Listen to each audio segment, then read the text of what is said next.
I don't know if that's a compliment or an insult. I feel like it could be either. Like, are you saying I'm an ugly man, but I could make a pretty girl? Or are you saying I'm good looking, so I'd also make a pretty girl? I don't know, but thanks, I think.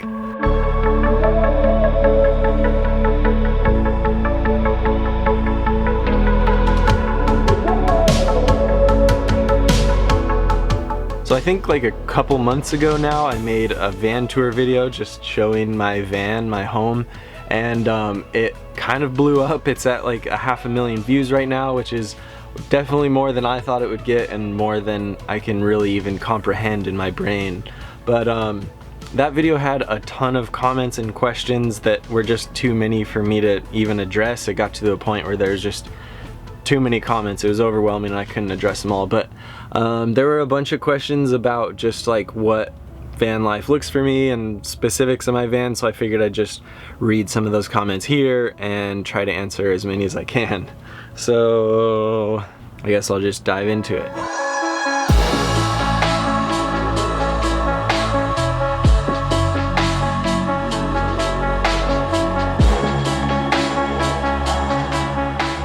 Okay, I got this one a lot.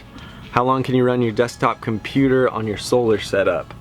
I have a 200 amp hour battery and I have two 160 watt solar panels on my roof, so I have 320 watts of solar charging a 200 amp hour battery.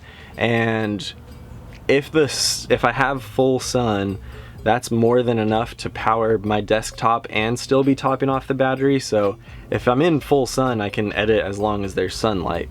Once the sun goes down and I'm just editing off of my battery bank with that 200 amp hour battery bank, I think I could probably edit for like 8 hours straight before it killed the battery bank. So, you know, most of the time I'll stop making good solar power around 4 p.m.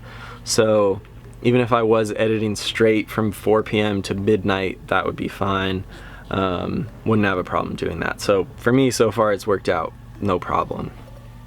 Okay, got this one a lot too. I'm just curious, how do you get your internet? Thankfully, I do have an unlimited data plan on my phone, so most often I'm just using my phone as a mobile hotspot and get internet that way. I don't really need internet that often. When I'm editing videos, the only thing I might need internet for is to download a song or something quick. You know, for the most part, I don't need internet to edit videos. Things like Netflix and movies and stuff like that, I'll just go into a coffee shop every once in a while and bring my iPad in and download a bunch of stuff offline on Netflix, so that, you know, gives me the ability to kind of watch a movie or a show wherever if I just download it offline. So that's how I deal with not having internet. Sometimes you can also get lucky and just park in a place where you get Starbucks Wi-Fi or McDonald's Wi-Fi or, you know, Planet Fitness, whatever. Sometimes you just get lucky, park near a public network. Okay, Clay S said, stealth observation, do your onions taste like bananas?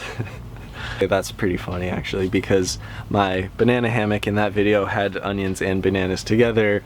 So far, the bananas taste good. Thanks, Clay. Okay, Maggie May said, where do you fill your water tank and empty your gray water? Also a good question. For filling my water tank, that's kind of all over the place. When I was in Washington, almost every rest stop in Washington had a dump station and a clean water fill station. So it was like, you know, designed for RVs. So that made it super easy to just hit a button and fill up my tanks. But for other states that maybe didn't have those fill stations, it's just kind of a mix of things. Sometimes it would be at friends' houses, sometimes it would be in a park that had a spigot you could fill up with. One time I filled up in a bike shop because I bought some gloves at a bike shop and knew that I was a little low on water, so I just asked him if I could use their hose out back and he was fine with that. So you kind of just make it work. There's always water somewhere that's easy to get to, so that's why I like having the removable tanks. I don't have to, you know, run a hose out of my van. I can just walk my tank into a bike shop and fill it up, so that makes it pretty easy. Jack, how do you throw your poo? Okay, I got this question quite a bit. Some were worded more kind than others. Sublime Vibes said, strapping the tower to the driver's seat works as suspension. Did you reinforce your tower in any way to be more robust and vibration resistant, or is it not really a problem for you when you mainly stay in cities? Okay, the computer tower. I got a ton of people saying your computer is gonna die right away. It's not okay in the car with all the vibration and all of that. I mean, I don't know. Maybe it's gonna have problems, but so far it's been totally fine, and it's been 9 months now driving every single day. I drove on some crazy dirt roads this summer, a lot of washboarded roads, a lot of just really bad roads, and I've driven, I don't know, geez, I guess I've driven 15,000 miles in the van so far and haven't had any problem with the vibrations on the computer or anything like that, so I think it's totally fine. God, people are mean. Kevin Romer said, does it have heat?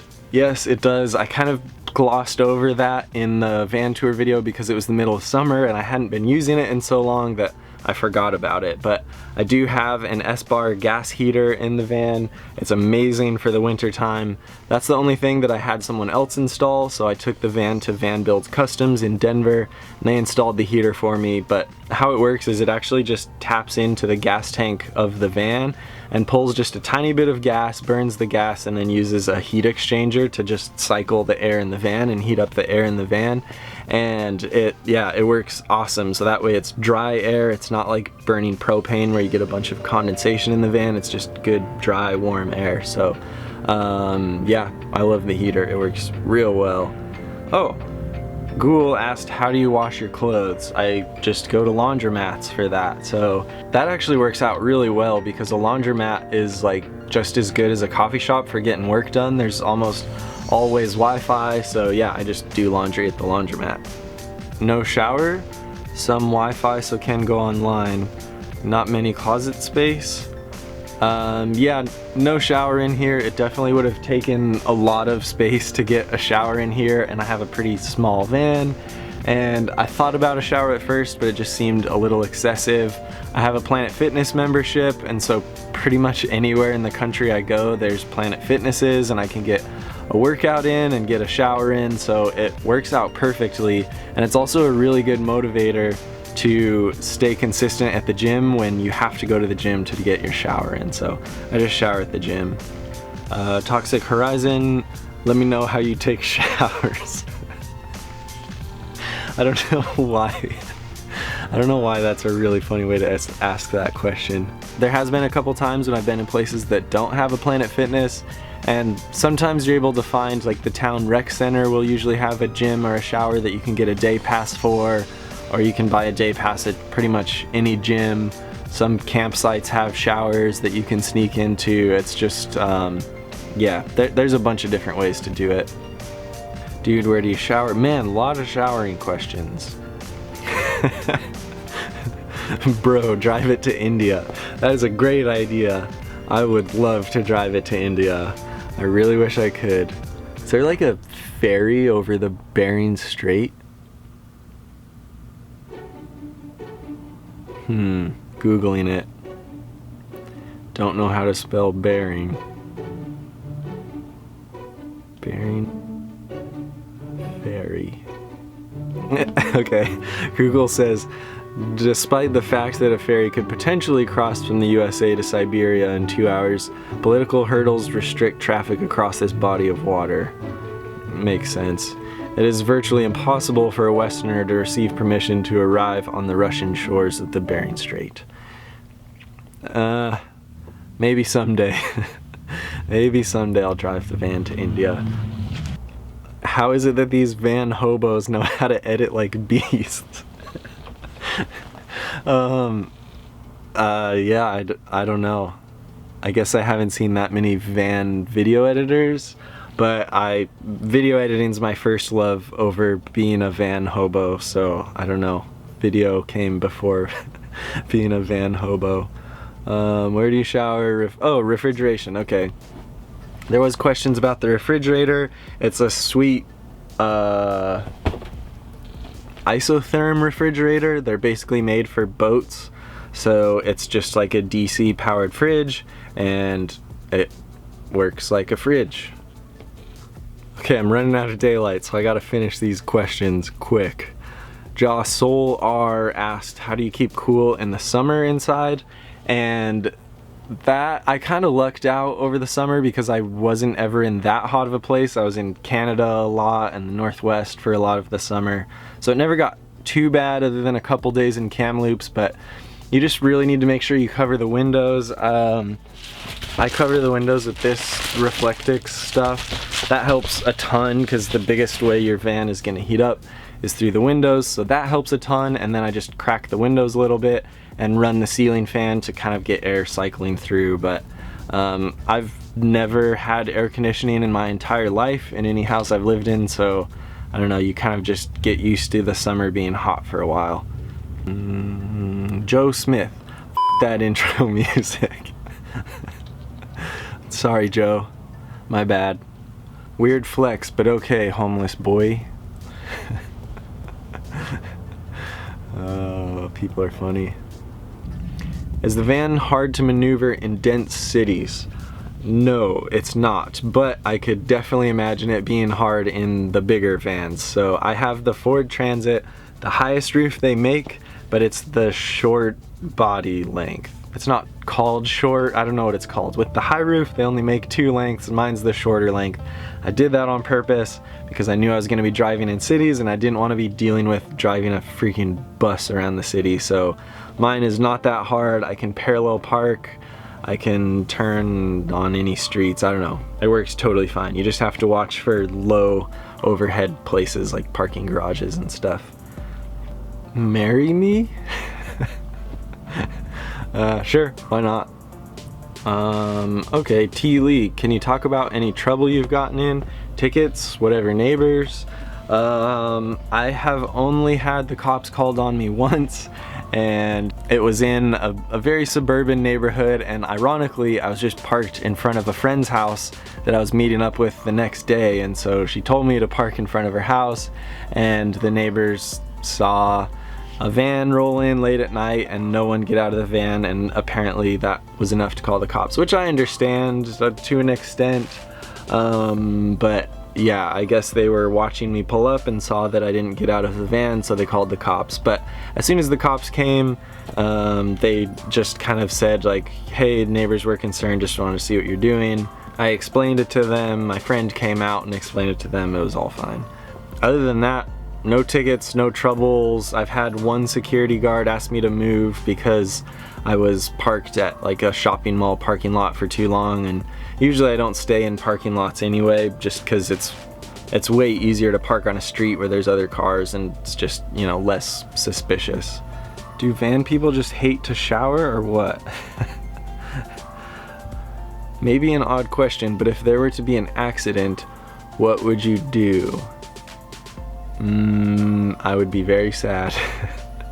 I don't know, stuff like that, I kind of am just hoping for the best, and I'll take as it comes. It's obviously something that would be devastating, but it's out of my control, so hopefully no accidents. You'd make a pretty girl.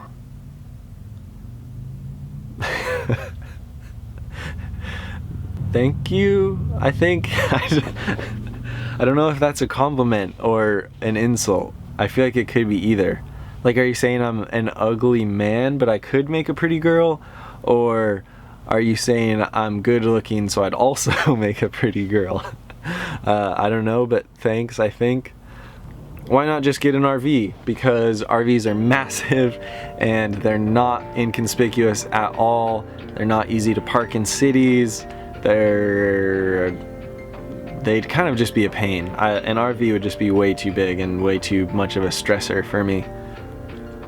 And also I really like building things. Like, building out this van was one of the most fun things I've done in a long time. Okay, I'm running out of daylight. Hopefully I addressed the most common questions.